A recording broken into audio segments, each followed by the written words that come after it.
La Iglesia Cristiana Familia de Gracia de Valdivia presenta las voces de personas comunes al servicio del Evangelio de Jesucristo. Voces de familia de gracia. Dios opera de maneras bien novedosas, digamos, innovadoras muchas veces, porque a partir de la comprensión o de la profundización de un tema, como yo les decía, que tiene que ver con todo lo contrario, o sea, con lo que significa la operación de Satanás en el corazón del hombre natural, de alguna forma ha ido despertando, ha ido inquietando respecto al glorioso refugio que significa esa institución, tal como dice ahí en la presentación, que es la iglesia de Jesucristo. Por lo tanto, vamos a estar varias reuniones o probablemente varios meses profundizando sobre lo que esto significa desde una mirada bien general, para tratar de abarcar lo más posible, pero la idea es tratar de transmitirle a la luz de la Escritura, hermanos, una comprensión suficiente que permita guiarnos a arrepentimiento, es decir, a una nueva forma de pensar, que permita corregir, enmendar, redarguir inclusive, y que podamos dimensionar y comprender a la luz de las Escrituras lo que significa verdaderamente la Iglesia desde la perspectiva de Dios, para que todo aquel que ha creído en Jesucristo, que ha sido rescatado, que ha experimentado la nueva naturaleza de Cristo, por ende el bautismo del Espíritu Santo y todo lo que la Escritura nos enseña es esta nueva realidad espiritual de lo que le llamamos ser cristiano, pueda alinearse al pensamiento de Dios y no al nuestro.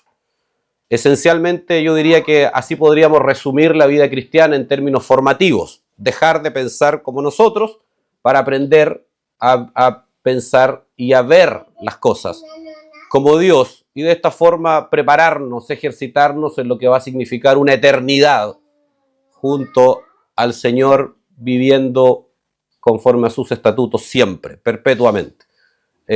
Por lo tanto, ese es el propósito de esto. Quiero solo, como acostumbramos en general, por causa de lo que hemos ido entendiendo de parte de Dios, hermanos, exhortarles, hacerles un llamado de atención a que podamos estar sensibles a Dios, a aquello que Él quiera hablarnos y revelarnos respecto a esto. Como el título bien de alguna forma lo dice, la iglesia es una institución, y uso ese término solo para explicar, probablemente se queda bastante corto de lo que representa la iglesia, pero es divina, es una creación divina. Y por consecuencia nuestras mentes humanas, nuestros sistemas cognitivos, nuestras capacidades de comprender la realidad son insuficientes para poder comprender esto. Por consecuencia necesitamos que Dios intervenga en nuestra vida, en nuestra mente, nos capacite y nos permita poder recibir verdaderamente de parte de Él lo que significa esta verdad espiritual. Solo así, hermanos, vamos a poder proveer un cambio de vida genuino y sincero. El resto solo sirve para llenar libros, para hoy día escribirlo en algún lado, guardarlo en algún lado, pero no propicia un cambio de vida y por lo tanto es absolutamente ineficaz. Si no cambia nuestra vida, si no transforma nuestras conductas, si no corrige las disposiciones internas de nuestro corazón, no sirve de nada, hermanos. Es mero conocimiento, que aún más es una amenaza, porque promueve y envanece promueve nuestra propia gloria, nuestra vanagloria, y envanece aún más nuestra vida. Entonces quiero desde esa dimensión pedirle y invitarle a que podamos orar para que sea el Señor quien nos dirija, para que seamos receptores en esta ocasión de recursos celestiales, de un recurso divino que es poder comprender las Escrituras directamente de parte de Él. Amén.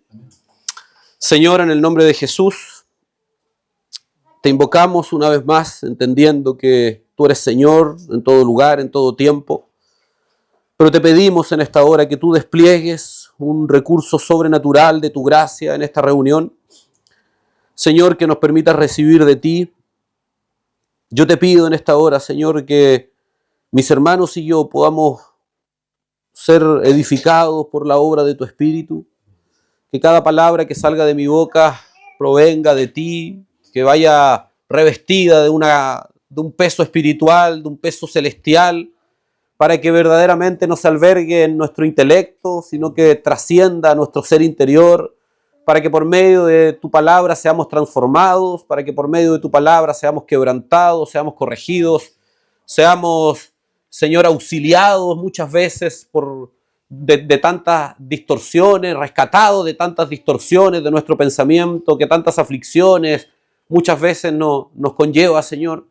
Yo te pido en esta hora, ten misericordia. Lo decíamos en la oración al principio, tú no eres deudor de nadie. Sabemos que no podemos exigirte nada, no pretendemos siquiera hacerlo. Nosotros te lo debemos todo, Señor. Pero también sabemos que eres un Dios que quiere revelarse, que quiere ser conocido, Señor.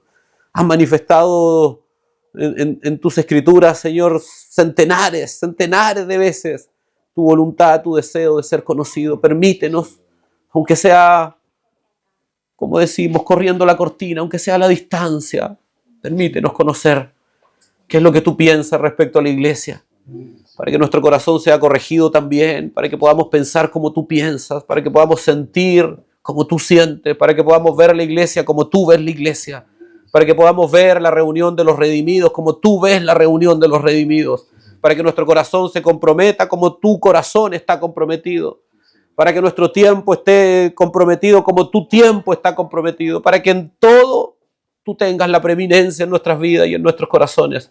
Tu forma de pensar predomine nuestra forma de pensar, para que vivamos sincera y genuinamente para tu gloria y para que manifestemos tu amor, el amor, Señor, que decimos tener guardando tus estatutos, Señor. Háblanos en esta hora. Corre todo velo de oscuridad, todo principio humano, toda obra de tinieblas que se haya albergado por décadas en nuestra mente, en nuestro pensamiento. Y glorifícate en medio de todo este tiempo. Humíllame a mí si es necesario, para que tu gloria se manifieste, Señor. Aquí lo único que importa es tu palabra, impactando la vida, el corazón de mis hermanos y la mía, Señor. En el nombre de Jesús. Amén. Y amén.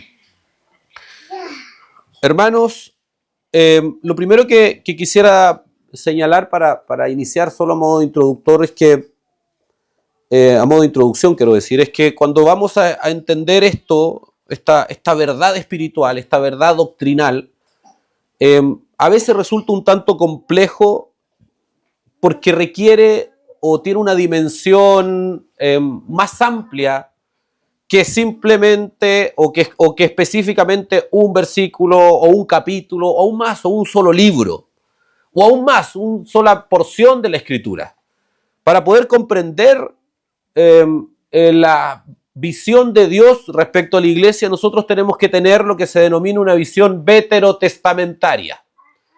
No quiero marear los conceptos, pero vetero significa viejo, pasado o antiguo, y testamento, sin ofender a algunos. Vi que saltaron ahí. Tenemos veteros,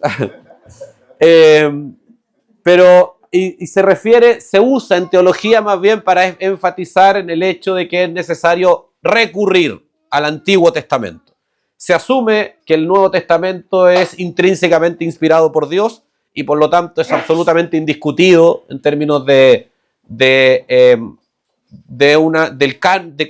es una referencia para nuestra vida. Es absolutamente indiscutido de que el Nuevo Testamento es un canon suficiente de consejo, de vida, de práctica para la vida del cristiano.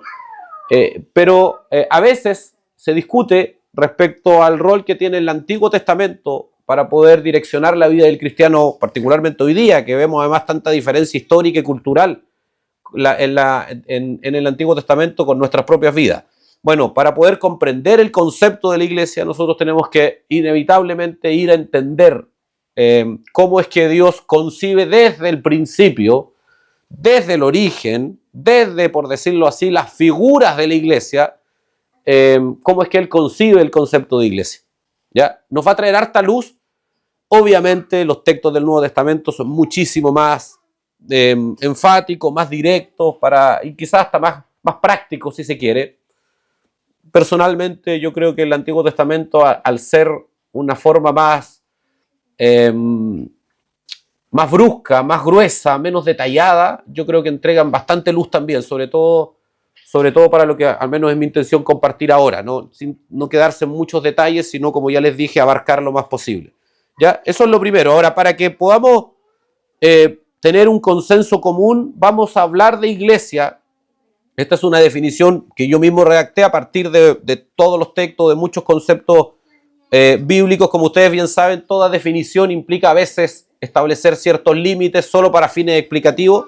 No necesariamente esta es la definición, sobre todo de un concepto celestial. Jamás me arrogaría la posición de establecer un límite indiscutido, pero esto me parece que es una idea suficiente para que podamos tener en común, y los que quieran tomar apunte, o después yo les puedo compartir esto, porque sobre esta definición se van a basar todas las temáticas, todas las prédicas que de esta serie, por decirlo de alguna forma, de exhortaciones que voy a estar haciendo, ¿ya?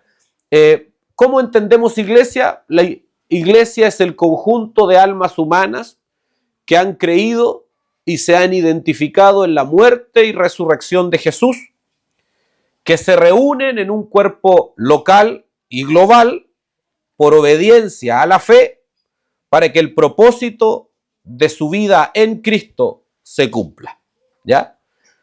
Solo esta definición podríamos estar la reunión completa, por lo tanto no pretendo ahora, porque esta misma definición se va a ir desarrollando en todas las otras prédicas, por lo tanto vamos a ir comprendiendo mejor, pero yo quiero solo referirme ahora o realzar, relevar lo que destaqué ahí para que ustedes puedan ver.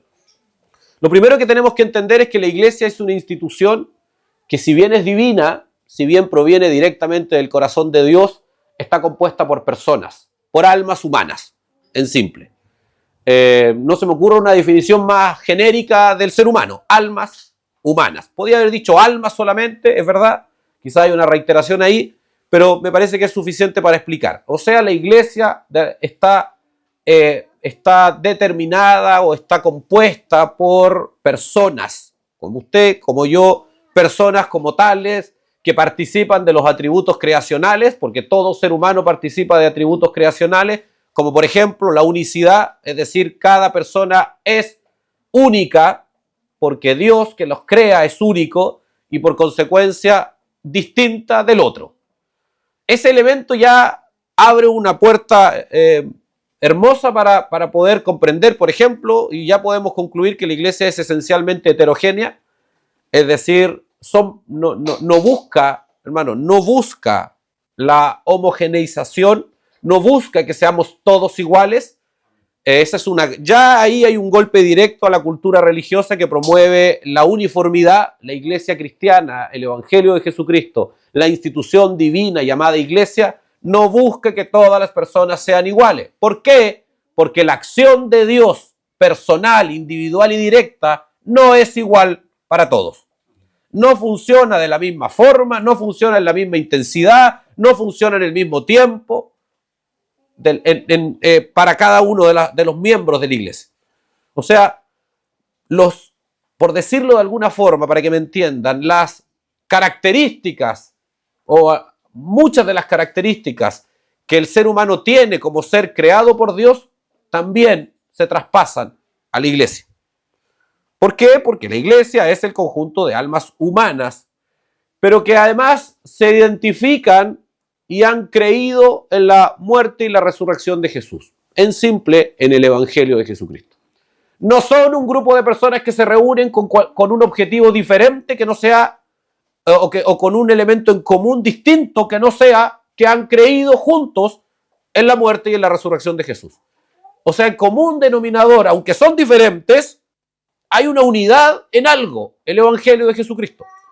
La iglesia no puede tener, hermanos, otro norte que no sea el evangelio de Jesucristo. La norma de conducta, de dirección, de corrección, inclusive de reprensión, siempre debe ser el evangelio de Jesucristo. A nosotros no nos congrega, no nos reúnen intereses partidistas, intereses económicos, intereses sociales. No estoy diciendo con eso que eso no sean relevantes. No, para la iglesia no existe una unidad más relevante, un elemento de unidad, una verdad que nos una más relevante que la muerte y la resurrección de Jesús, que es esencialmente el Evangelio de Cristo. Yo digo la muerte y resurrección de Jesús, pero hermanos, en esas 1, 2, 3, 4, 5, 6, 7, 8 palabras está todo el misterio de Dios para la humanidad. Desde ahí se esconde todo el Evangelio, la glorificación, los tiempos finales, el pasado, el fundamento de la creación del hombre, el deseo del corazón del hombre para con Dios. Todo está en esas 8 palabras. Por lo tanto, cuando hablo de esto, no crean que es lo que hablamos en Semana Santa solamente. No crean que es el recorrido histórico, el Vía Crucis de Jesús, los tiempos de la pasión. Con eso en absoluto estoy diciendo que eso es de menor valor. Pero cuando hablamos de muerte y de resurrección, hablamos del Evangelio pleno. Pero este es el único elemento y es el suficiente elemento que reúne a la iglesia. Hermanos, el Evangelio de Jesucristo, es decir, como ya he dicho muchas veces, la muerte y la resurrección de Cristo, es una verdad suficiente para socorrer al alma humana en cualquiera de sus circunstancias. El Evangelio es suficiente para sostener al hombre en cualquier momento de su vida. La razón por la cual para muchos es insuficiente es porque no conocen el Evangelio. Muchas veces nos hemos sentido asfixiados, agobiados por determinadas circunstancias. Pero la razón, porque el problema ahí no está en el Evangelio. El problema está en nosotros. En nuestra niñez, en nuestra inmadurez, en la falta de revelación del Evangelio, en la falta de comprensión de las Escrituras, en la abrumadora carnalidad que rige nuestro pensamiento, que rige nuestras motivaciones, en la corriente de este mundo que tiene una influencia gigantesca, inconscientemente a veces también, miserablemente lo digo, conscientemente. Pero nunca el problema está en el Evangelio, porque el Evangelio es una verdad suficiente, porque Cristo es suficiente en cualquier circunstancia.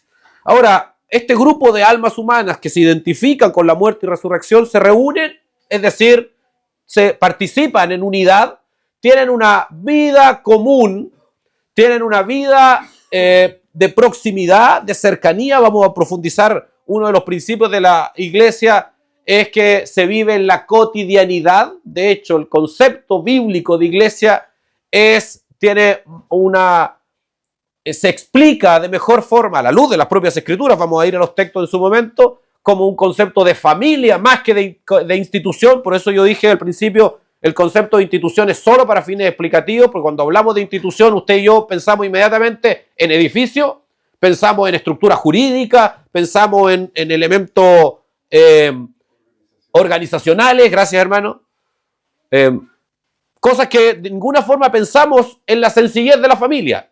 Y desde las Escrituras, desde el concepto de las Escrituras, la iglesia tiene mucho más que ver con una familia que con la idea de institución que surge en nosotros. Por consecuencia, se vive en el ejercicio de la reunión. Y la reunión no es solo un culto cuando estamos juntos. Es la vida misma en comunidad. Y la iglesia tiene una expresión visible, concreta, material, el hermano que camina junto a mí, la iglesia, el culto, lo que estamos viviendo, pero también tiene una expresión invisible. Es decir, un cuerpo local y un cuerpo global, un cuerpo visible, la iglesia local, y un cuerpo invisible, que es todos nuestros hermanos escondidos en Cristo, repartidos sobre la faz de la tierra, en presente, hoy día, y los que ya partieron con el Señor. Hay un elemento que lo voy a decir solo al pasar aquí, quizás hasta va a sonar controversial. Espero que lo podamos desenredar después, llegado su momento. O quizás que ya no se acuerden, así que no me lo pidan. Pero hay un elemento, de alguna forma, los cristianos hoy estamos unidos espiritualmente con los cristianos que ya no están y que partieron, los que dieron la vida. Somos deudores de los que entregaron sus vidas en el pasado. Esta idea es un concepto que además está muy pisoteado y es muy poco consciente, somos muy poco conscientes hoy día los cristianos modernos respecto a esto. Eso es lo que hace que menospreciemos los esfuerzos que hicieron nuestros hermanos, pero miserablemente. El ejemplo más nítido y más claro de esto es la propia Escritura. Para que usted y yo podamos tener la Biblia a nuestro alcance, hubo miles, si es que no decenas de miles de hombres y mujeres mejores que nosotros, que realmente entregaron su vida. Literalmente les costó sangre y sudor, mucha más sangre que sudor, para que usted y yo podamos tener el libro accesible. Isidoro de Reina o Cipriano de Valera, los traductores a la Biblia al español, hermanos, tuvieron unas vidas que de verdad estremecen, porque tenían una fuerte convicción de que era necesario que la verdad del Dios invisible se revelara al español. Somos deudores de ellos. Y tenemos que entender que la iglesia no es solo lo que vemos aquí, no es solo el hermano con que me junto cada semana, sino que también hay un vínculo que es espiritual, y que también implica, hermano, responsabilidad. Nosotros somos responsables hoy por el hermano que está aquí, pero también somos responsables por el hermano que hoy día está arriesgando su cabeza, por decir algo, en Corea del Norte, para que el evangelio corra a sus vecinos. Bueno, vamos a profundizar en esa idea.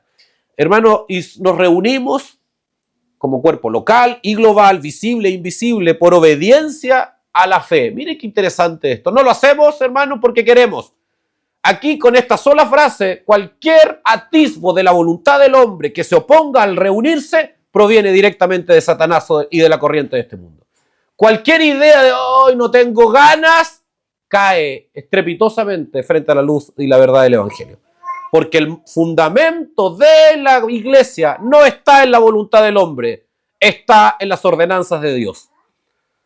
El elemento que determina que yo vaya a la iglesia, cuando digo ir no me refiero al culto, me refiero al cuerpo invisible de la iglesia, el elemento que hace que yo haga esta vida colectiva, común, comunitaria con los hermanos, no está en mi voluntad, está en el poderoso y suficiente hecho, para un redimido al menos, que Dios lo manda.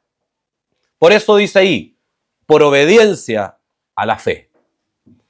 Hermanos, y la fe, como ya bien sabemos, es la verdad de Dios externa, y en la misma dimensión, la verdad de Dios dentro de nosotros. Por eso la iglesia es el cuerpo de los redimidos, de aquellos en los cuales habita Cristo. Pero la voluntad del hombre, hermano, no es un elemento determinante. Hermano, esto es lo que hace, para tratar de ser lo más simple posible, esto es lo que hace que nosotros no tenemos que dejar de venir a la iglesia cuando no queremos venir. Se lo llevo a la práctica, cuando tenemos sueños en la mañana, hay que ir a la iglesia, es irrelevante. Lo que usted piense, lo que usted sienta, es irrelevante en esto. Lo que importa es la verdad de Dios. Existe un principio, hermano. Existe un principio a la hora de estudiar las escrituras que se denomina, o le denominan los estudiosos, el principio regulativo o regulatorio de Dios. Se usa mucho en el concepto de la adoración. Esto es un concepto teológico. Se usa mucho en el concepto de la adoración. En simple quiere decir que es Dios el que regula su verdad y la forma en que los hombres deben adorarle. O sea, a Dios no se le puede adorar de cualquier forma. A Dios no se le adora como nosotros queremos. A Dios no se le sirve como nosotros queremos. A Dios no se le obedece como nosotros queremos. A Dios se le sirve, se le obedece y se le adora como Él quiere. Él estableció las regulaciones, por eso se llama principio regulatorio. Él estableció las regulaciones, las formas, los mecanismos en que Él quiere ser adorado, en que Él quiere ser obedecido. Hermano, ese solo concepto ya debiese ser suficiente para un redimido que tiene temor de Dios, para abandonar cualquier verdad mental, cualquier argumento mental propio que se oponga a los estatutos de Dios. Ese solo elemento. Porque si muchas veces entendemos que a Dios se le sirve conforme a las disposiciones de mi corazón, eso es absolutamente demoníaco. De hecho, vaya a Efesios 2, lo vamos a leer en su momento. La Biblia dice en Efesios 2 que en los hijos de desobediencia opera, en los cuales dice, opera el príncipe de este mundo, Satanás, el diablo. En ellos opera. El versículo 3 dice, haciendo las obras de su carne, los deseos de su carne, haciendo la voluntad de la carne. Y uno, a veces lo conversamos en un grupo esta semana justamente, y uno dice, bueno, aquí hay un conflicto, ¿opera Satanás o el hombre hace lo que quiere? No, que cuando el hombre hace lo que quiere, el problema es que el hombre quiere hacer lo que Satanás quiere. Ese es esencialmente lo que la Escritura nos describe, es la esclavitud. Porque aquel que hace pecado, esclavo es del pecado. Porque así es como opera Satanás. No opera la esclavitud de Satanás hacia el alma humana, no opera en ámbitos materiales, opera en el ámbito de la voluntad del hombre. Y eso es lo que hace que la mayoría de los hombres caminen sobre la vida creyendo verdaderamente que hacen lo que quieren, creyendo por consecuencia que son libres, porque ese es el sentido de la libertad que rige el pensamiento actual. Yo soy libre porque hago lo que quiero. Soy soltero, dice otro texto, parece. Pero sin embargo, a la luz de las Escrituras, el hombre que hace lo que quiere, aunque verdaderamente hace lo que dicta las disposiciones de su voluntad, pero en realidad está haciendo la voluntad de Satanás. Eso es lo que la Escritura nos enseña. Entonces, cuando nosotros comprendemos estos principios, por ejemplo, el principio regulatorio, inmediatamente debiese ser, como ya dije, suficiente para abandonar cualquier argumento que podamos tener y simplemente entregarnos. Esto es lo que hace un redimido, hermanos. Esto es lo que hace un genuino hombre que tiene temor, hombre o mujer que tiene temor de Dios. Decir, Señor, no importa lo que yo pienso, no importa lo que yo creo, no importa lo que a mí me guste, lo único que importa es lo que tú quieres, lo que tú piensas, lo que a ti te gusta. Yo quiero vivir conforme a tus estatutos, porque tus estatutos son el camino de mi vida, el camino de salvación de mi alma, no lo que yo pienso. Hermanos, hay tanto humanismo, hay tantas estructuras antropocéntricas, es decir, antropo es hombre, centro el hombre al centro de todo. Hay tantas operaciones demoníacas actuando en la mente, muchas veces nuestras inclusive, que necesitamos desarraigarlas a la luz de las Escrituras. Ahora, el propósito, o nos reunimos, los almas humanas que creemos, identificados en la muerte, en la resurrección, tenemos una creencia común respecto al Evangelio, nos reunimos en este cuerpo local y global, visible e invisible, no por nuestra voluntad, sino por obediencia a la fe, estoy refiriéndome a la definición que está a mi espalda, con un propósito. El propósito es que la vida, o que el propósito de la vida de Cristo se cumpla en nosotros. O sea, la iglesia es el medio, para ponerlo en otros términos, es el mecanismo que Dios tiene para que el propósito de por qué nos insertó en Cristo y no nos ha llevado a su presencia todavía, se cumpla. Hermanos, insisto, voy a profundizar después en esto, pero voy a decir solo un subtítulo en esto. Nadie crece fuera de la iglesia. Es imposible, no se puede. La iglesia, el cuerpo local, es la forma en que Dios determinó formar a los santos y prepararlos para la eternidad con Él. Hermano, y perdónenme, esto es indiscutido, es indiscutible más bien. Es indiscutible. Es evidente que aquellos que tienen problemas para congregarse son los que menos crecen. Nuestras propias vidas muchas veces, si ustedes se examinan, analicen sus vidas y se van a dar cuenta que cuando menos han crecido, coincidentemente, es cuando menos se han congregado. Es cuando menos han entregado a las disposiciones formativas que Dios tiene, que se dan en medio de la iglesia. Porque la iglesia es el crisol de formación. En el compartir es que somos formados. No estoy hablando, insisto en esto, cuando hablo de la iglesia, no estoy hablando del culto semanal, únicamente. Estoy hablando de la comunión en el cuerpo, del estar juntos, del pasar tiempo juntos. Mire, Hebreos 2:4, 4:2, puedo estar confundiendo ahí. Dice que necesitamos que nos exhortemos unos a otros. Que nos exhortemos, que un cristiano tiene que exhortar al otro. ¿Cómo se exhorta al hermano si yo no lo tengo cerca? ¿Cómo yo veo las falencias de un hermano si yo no veo su vida? ¿Cómo puedo saber en qué necesita ser exhortado un hermano si no camino junto con él? El propósito formativo en nuestra vida, en Cristo, se da únicamente en medio de la congregación, de la vida congregacional. Insisto, majaderamente lo sé, pero me interesa que quede muy claro, no estoy hablando únicamente del culto, pero por cierto que lo incluye. ¿De acuerdo? Ahora, hermanos, con esta definición solo en mente,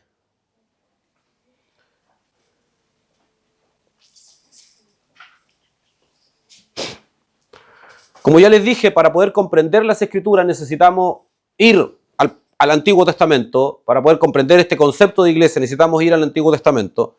Y lo primero que tenemos que establecer es que la iglesia o la referencia de iglesia en el Antiguo Testamento es el pueblo de Israel. El pueblo de Israel es para Dios. Vamos a ir a un texto ahí en Génesis 12:1, pero lo tengo en pantalla igual, además para que quede en el registro después.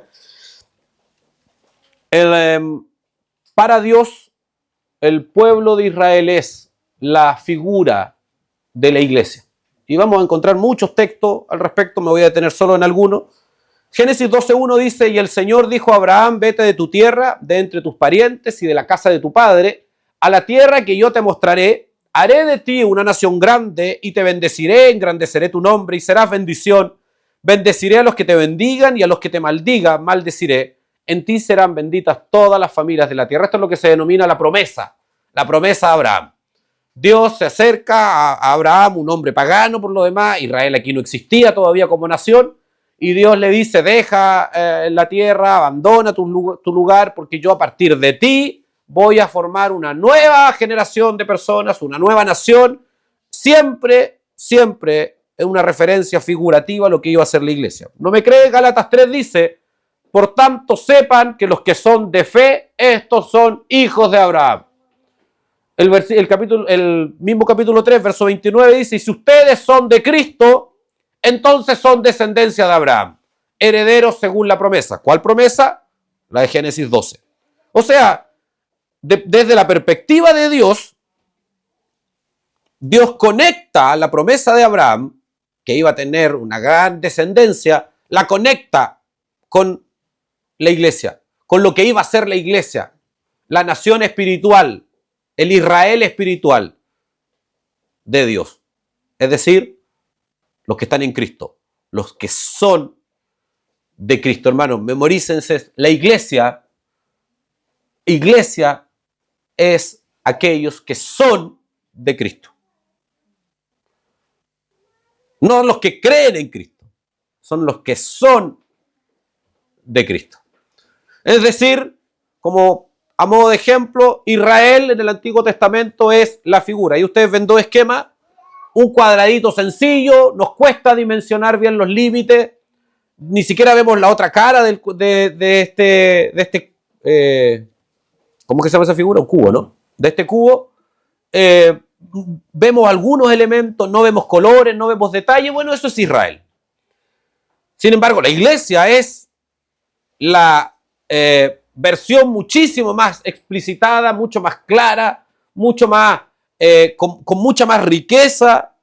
Nosotros podemos, el propósito, hermanos, de Dios no estaba en Israel. El propósito de Dios estaba en la iglesia. Israel es una figura de la iglesia. Como toda figura, como yo bien les decía al principio, es imperfecta o es imprecisa, pero nos da suficiente luz para poder comprender qué es lo que es la iglesia para Dios. ¿Me entienden? Al entender un poco la relación que Dios tenía con Israel, vamos a poder comprender algunos elementos de lo que Dios entiende es la relación que tiene con su iglesia. Hay textos hermosos, hermanos, que refieren a esto. El primer concepto o la primera característica que la iglesia tiene y que necesitamos comprender, hermanos, yo creo que este tema en particular, por eso decidí ponerlo primero, solo para ir desde lo más quizás general a lo más particular, es que para Dios, la iglesia, es decir, la reunión de los redimidos, es lo más importante. Hermanos, esto quiere decir que todas las acciones de Dios para con el mundo están definidas, determinadas por su compromiso que tenga con la iglesia o con su iglesia, debiera decir ahí. Las motivaciones de la acción de Dios para con el mundo están determinadas por la iglesia. El tiempo de este mundo está determinado por la iglesia. Este mundo no va a existir un día más hasta cuando el día que Dios disponga sacar a la iglesia. Los tiempos de Dios respecto al mundo están determinados por la iglesia. ¿Me entienden? No hay nada más relevante para Dios que su iglesia. Hermano, por esa razón, lo único que Dios viene a buscar a este mundo, el día que las nubes se abran y Él vuelva, porque va a volver, lo único que va a venir a buscar es su iglesia. No hay nada más en esta tierra, lo voy a decir así para que me entiendan, no hay nada más en esta tierra, sobre la faz de la tierra, que sea de interés de Dios, más que su iglesia.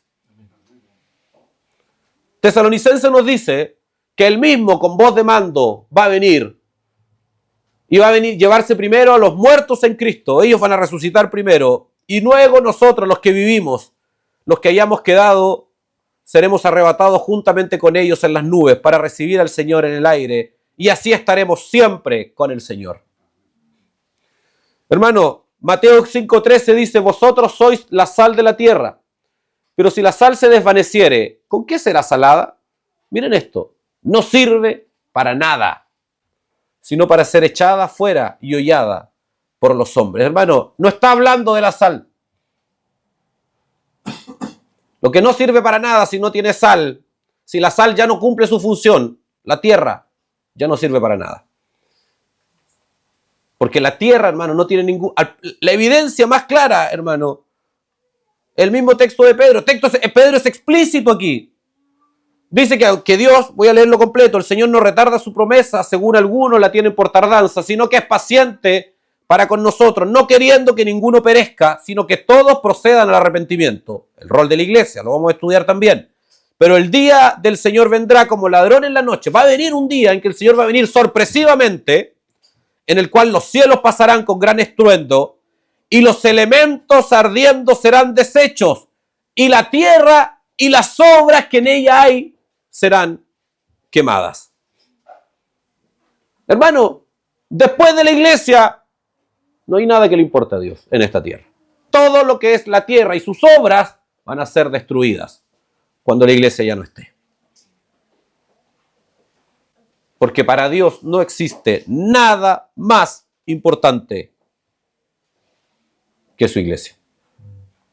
Ahora, hermano, esta sola definición ya de alguna forma debiera motivar o propiciar un arrepentimiento en nuestra vida, un cambio de mentalidad, una forma distinta, ser redargüidos por Dios. Porque si la iglesia es lo más importante para Dios, entonces la iglesia debe ser también lo más importante para todos aquellos que decimos participar de su naturaleza.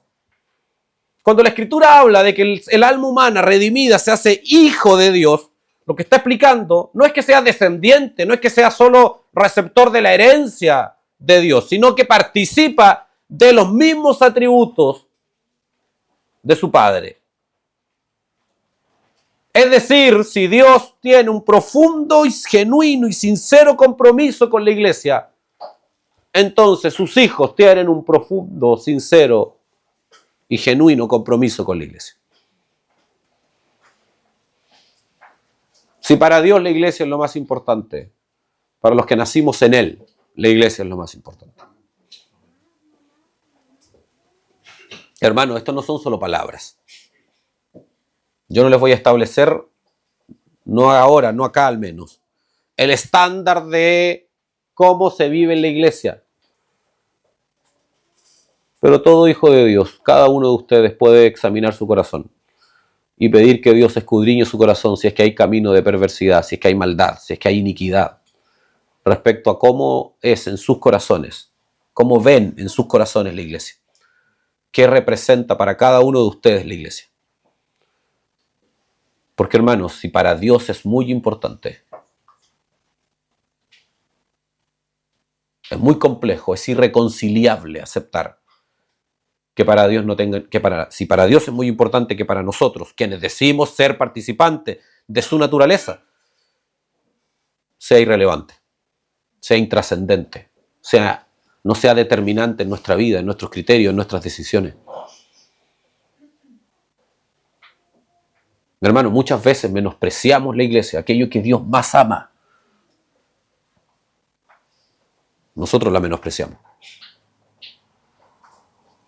Una de las cosas que personalmente, permítanme abrirles mi corazón en algo personal acá, una de las cosas que, y estoy seguro que no me pasa solo a mí, porque lo hemos conversado con el resto de los hermanos del presbiterio, pero una de las cosas que a mí más me atemoriza o que me intimida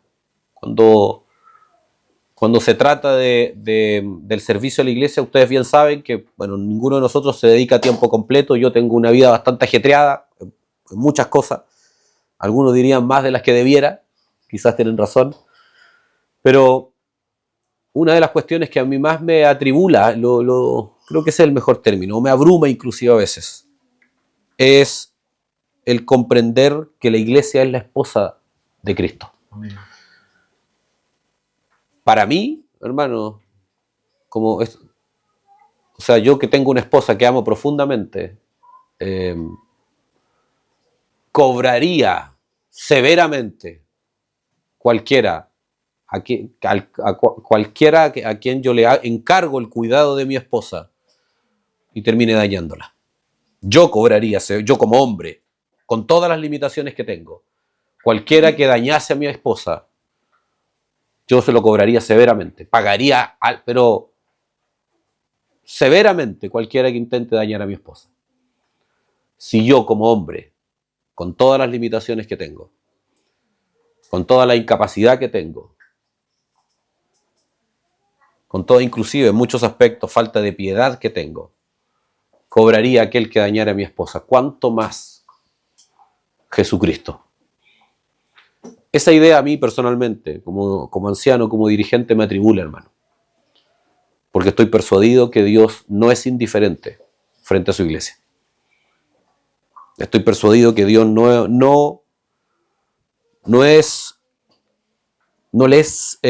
es una fuerza activa, presente, dinámica. No es una cuestión meramente declarativa su compromiso con la iglesia. Lo he visto además, hermano. He visto a Dios bendiciendo a los que bendicen a su iglesia. Y he visto a Dios también poniendo su mano sobre aquellos que han menospreciado la iglesia, que han deshonrado el evangelio, que han desacreditado la verdad de Dios y dañando a la iglesia. Lo he visto más de las que quisiera. Hermanos, hermanas, tenemos que verdaderamente entregarnos. Lo digo, creo elegir bien las palabras, entregarnos, es decir, abandonar nuestras propias y torcidas disposiciones para comprender desde la perspectiva de Dios lo que significa la iglesia, no desde nuestra perspectiva. Tenemos mucho que arrepentirnos en esto. Hemos sido negligentes muchas veces, hemos menospreciado muchas veces. Hermanos, Dios va a cobrar. Dios no es indiferente. Dios va a cobrar. Aquellos que pisotean, menosprecian, son indiferentes. La primera quizás, es que todo aquel redimido, que dice ser redimido y que quizás genuinamente ha experimentado la regeneración, pero menosprecia a la iglesia, la primera, como ya lo dije, es que no crece. se estancan, se secan espiritualmente, se endurecen espiritualmente.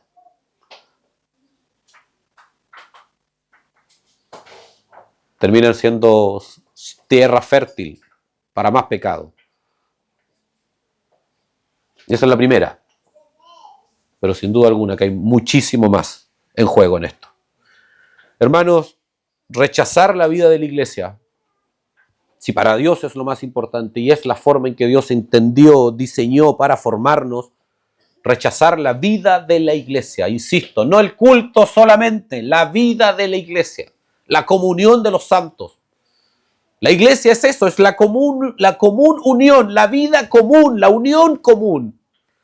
Vamos a ir a los textos más adelante, hermano. La Escritura dice que hay algo así como un vínculo espiritual, una unidad espiritual que viene de adentro, que proviene del propio Espíritu Santo, para literal y prácticamente vivir nuestras vidas en común.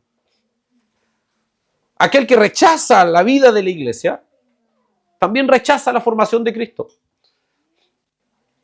Efesios 4:12.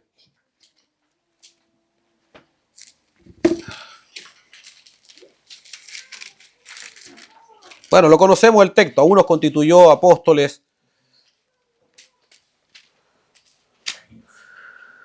Dice, y el 11 voy a leer, el mismo constituyó a unos apóstoles, a otros profetas, a otros evangelistas, a otros pastores y maestros, a fin de perfeccionar a los santos para la obra del ministerio, para la edificación del cuerpo de Cristo. ¿Cuál es el propósito de toda esta infraestructura, por decirlo así, de dones, de gracia, apóstoles, maestros, profetas, en fin? ¿Cuál es el fundamento, el objetivo de esto?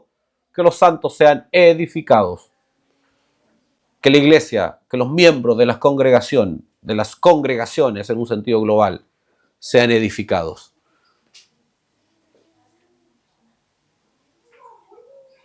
Hermano, solo para que me entienda nada más, el que es apóstol, el que es profeta, el que es pastor, el que es maestro, yo cuando estoy trabajando en mi trabajo, aunque hay dones y gracias de Dios actuando siempre, yo no estoy como maestro, no estoy como pastor. Yo allá ejerzo mi profesión. Es en la iglesia, es aquí donde el llamado de Dios se manifiesta, se aplica. Por eso muchos de ustedes van permanentemente, de parte mía y de los otros ancianos, muchas veces los llamamos, conversamos, ejercemos corrección, guianza, exhortación, disciplina espiritual inclusive. Pero fuera de la iglesia, yo soy el profesional que soy, nada más.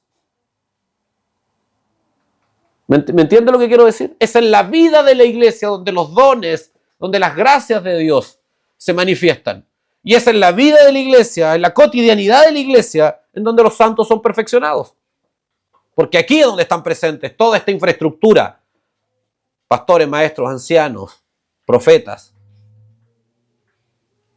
Insisto, la vida de la iglesia, lo he dicho 20 veces, voy a seguir diciéndolo, no es el culto exclusivamente. Es la vida común. Por lo tanto, rechazar la vida de la iglesia es rechazar la formación de Cristo. Miren, ¿saben cuál es uno de los vicios modernos, a propósito de la corriente de este mundo? Es reunirnos, es un vicio de la cultura actual, reunirnos a partir de intereses, de elementos comunes, es decir, juntarme con gente con la cual es parecida a mí. Hermano, los algoritmos de las redes sociales están hechos para eso. Por eso usted ve solo la gente las ideas que a usted le gustan, porque el algoritmo está hecho para que usted esté la mayor cantidad de tiempo posible frente al teléfono para poder venderle publicidad y un montón de otras cosas más. Así funciona la tecnología actual. Y por lo tanto tiende a crear, y esto está absolutamente estudiado, que las personas que piensan lo mismo se junten, generen comunidades, agrupaciones en común. Y esto promueve, por un lado, la polarización, por eso cada vez más el mundo está más polarizado, promueve los extremos, pero eso también tiene un asidero en la vida real, en la vida práctica. Producto de la corriente de este mundo, las personas tendemos a reunirnos y tendemos a juntarnos con las personas que piensan más o menos como yo, con las personas con las cuales yo me siento más cómodo. Y esto ha hecho, hermanos, que muchas veces, muchos de nosotros tenemos relaciones más íntimas y más de confianza con personas que son literalmente esclavos de Satanás, según lo que las Escrituras dicen, que con aquellos que están escondidos en Cristo. ¿Por qué? Porque son muy distintos. Corriente de este mundo. Muchos de nosotros descansamos, la confianza de nuestra vida está depositada en personas que no pertenecen al cuerpo congregacional, al cuerpo espiritual, a personas que no son hermanos, para ponerlo en términos simples, espiritualmente hablando.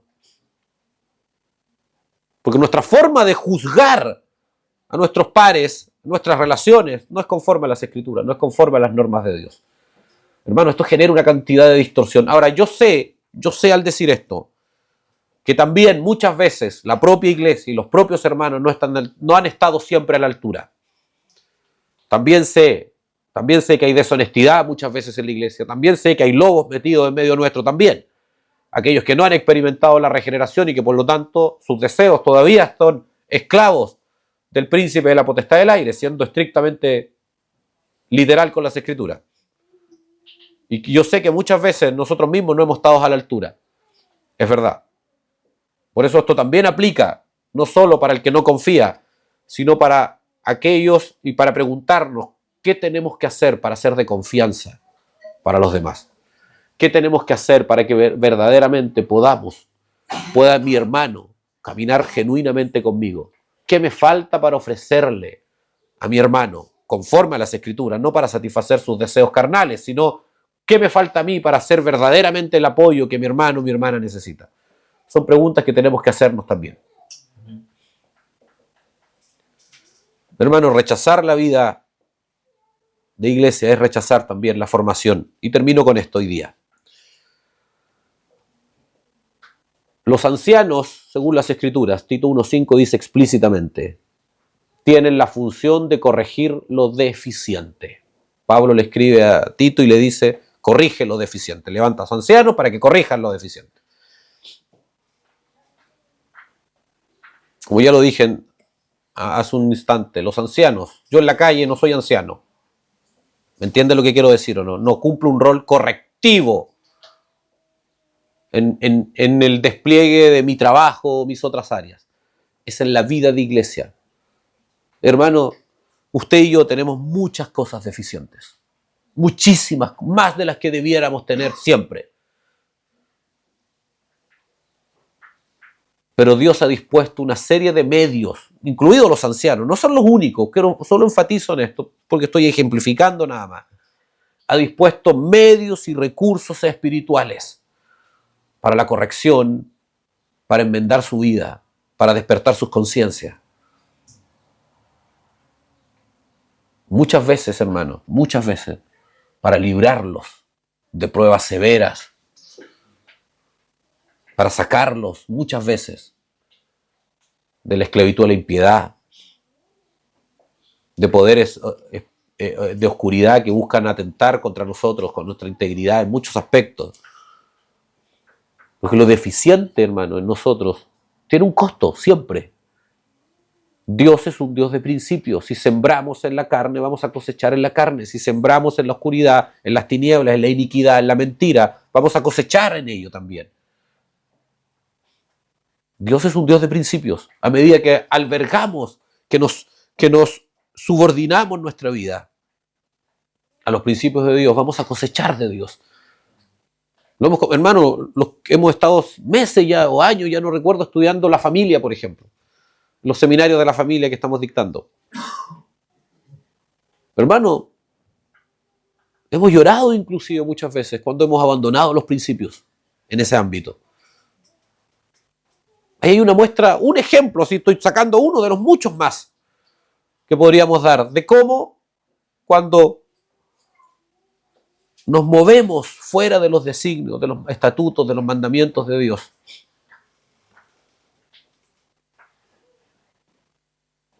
pagamos un costo altísimo. Bueno, para evitar eso, Dios ha dispuesto, ha entregado a la iglesia. ¿Cómo? Por medio de los ancianos, es una de ellas, no es la única, insisto. La corrección también aplica en medio del cuerpo, entre nosotros. Pero nosotros como ancianos, parte de nuestras funciones es corregir, enmendar, redarguir. Y eso a veces, yo no voy a decir que es ingrato, a veces es incómodo para ustedes. Yo, al menos por mí, no me genera ninguna cuota de incomodidad. Para el mal de algunos, quizás. Porque no me retiene en esas áreas, al menos. Porque entiendo que obedecer a Dios es más importante. Y entiendo además que cuando Dios corrige, hermano, como el buen padre que es, lo hace porque quiere nuestro bienestar. Hermanos, Dios ha entregado, ha provisto una serie de elementos sobrenaturales para nuestro bienestar espiritual, para que podamos verdaderamente cumplir el propósito que significa estar en Él. Pero necesitamos comprender y poner en la posición que corresponde a la iglesia, cómo lo es para Dios. Necesitamos aprender a ver la iglesia de la forma en que Dios ve la iglesia. La siguiente vez vamos a estudiar respecto al carácter espiritual que tiene la iglesia. Es imposible entender esto, es imposible entenderlo si no vemos y no ponemos en la posición, en nosotros mismos, digo, en nuestra escala de relevancia interna, porque lo digo así solo para explicarlo, nosotros los seres humanos hacemos una escala de relevancia. Yo digo, esto es más importante que esto otro. Esta circunstancia es más importante que esta otra. Bueno, tenemos que aprender a poner la iglesia en la escala de relevancia equivalente a la que para Dios es. Insisto y cierro con esto, no estoy hablando del culto exclusivamente. Amén. Oremos al Señor. Señor, en el nombre de Jesús, gracias por este tiempo, gracias por permitirnos estar juntos. Yo te pido, Señor, en esta hora que tú redarguyas nuestra vida, nuestro corazón, que tú corrijas en nosotros todo lo que necesita ser corregido. Yo te pido, Señor, en esta hora que por el poder de tu Espíritu tú visites nuestros pensamientos, nos permitas, Señor, subordinar todo nuestro ser interior a tus estatutos, a tus designios. Produce en nosotros un genuino arrepentimiento. Perdónanos en todo lo que hemos deshonrado tu nombre, en todo lo que hemos deshonrado tu ley, tus principios.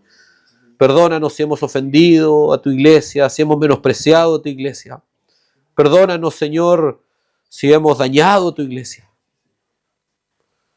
Señor, ten misericordia si lo hemos hecho conscientemente. Y restáuranos, corrígenos y permítenos enmendar.